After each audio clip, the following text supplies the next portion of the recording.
Hello everybody, and welcome to Kat's Tiny Kitchen. Today we're going to make collard greens. I have been jonesing for these things and I've never made them before, so I did a test drive last week and they turned out so stinking good that I just had to share this recipe with you. So we're going to cover the ingredients right now and then we'll get into cooking. So we're going to start out with 4 cups of chicken stock. Then we have a half a pound of bacon chopped up. And we have a medium onion, which is about a cup of onion.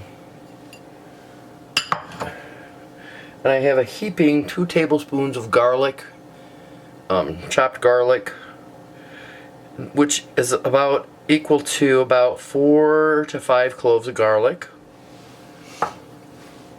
I have a tablespoon and a half of Old Bay seasoning. I have 2 teaspoons of my salt, pepper, garlic blend.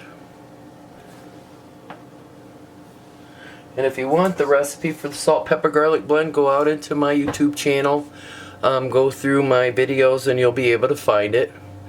And then the final is our collard greens. I have a pound bag of collard greens and I gotta get these used up before they go bad. So with that being said, we've got our ingredients all together and now we're going to start cooking.